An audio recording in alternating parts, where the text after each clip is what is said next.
China and Russia are two countries with close relations with each other in the current international context. However, there are still major differences between Russia and China, making their approaches towards the US significantly different. These two countries have very different strategic priorities. In addition, there is a big difference between them in economic and military capabilities and potential. Economic and military differences. Economically, China is the economy with the second largest GDP in the world. By 2021, America's domestic GDP is $23.32 trillion US dollars. China's GDP is $17.73 trillion US dollars. Russia's is $1.779 trillion US dollars. In addition, China's economic growth is more sustainable than Russia's. The reasons for the above differences are easy to understand. China's economic growth over the decades has been based on the comprehensive development of a series of industries such as agriculture, labor-intensive manufacturing, high-tech industry, etc.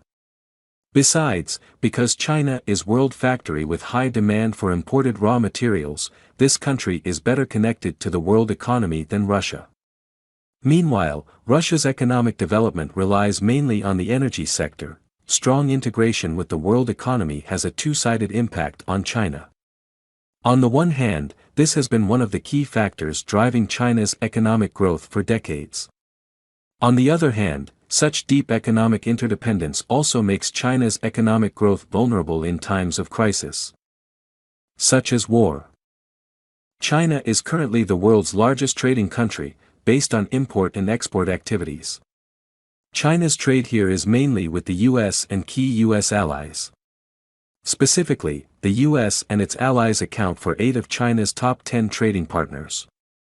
Therefore, in the event of a military conflict breaking out in the Taiwan Strait area, China will likely suffer harsh sanctions imposed by the US and its allies.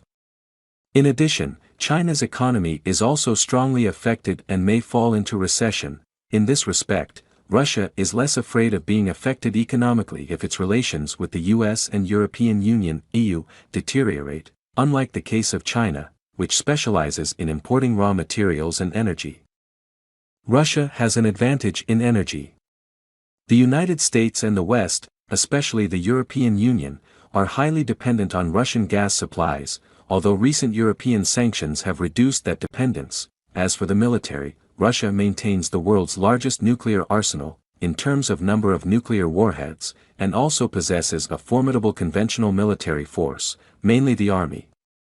Ukraine's battlefield is mainly on land, so Russia has the conditions to promote its forte. Meanwhile, the Chinese military, despite undergoing rapid modernization, is still decades behind the United States.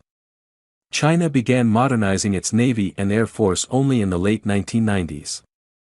Like Russia, China's army is stronger than its navy and air force. Differences in strategic priorities. President Putin in February 2022 launched a special military campaign in Ukraine to ensure security in neighboring Russia against the expansion to the east of the NATO military bloc. Moscow feels it must act now, without delay, due to the possibility of Ukraine and other Eastern European countries joining NATO. On the contrary, China's strategic priority remains maintaining a peaceful environment that is beneficial to China's economic growth. The reason behind this is very simple. President Xi Jinping's Chinese dream is essentially the rejuvenation of the Chinese nation, with the content of bringing China back to the center of East Asia. Therefore, China's rise will prioritize the implementation of its long-term historical mission, which is to become a perfect superpower, instead of rushing to expand its territory. Meanwhile, the US pays special attention to Taiwan, China, perhaps even more than Ukraine. Taiwan's territory, although small in area, has a GDP 3 times larger than Ukraine. Taiwan is also a global information technology center. President Joe Biden himself has affirmed that the US is ready to use military force to protect Taiwan if there is an incident.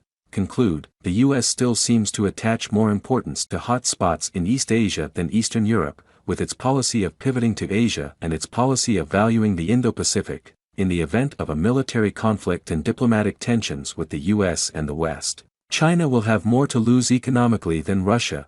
considering this situation, the possibility of China using military measures in East Asia to solve its problems is very low. Perhaps, they will use soft, non-military measures to achieve their goals.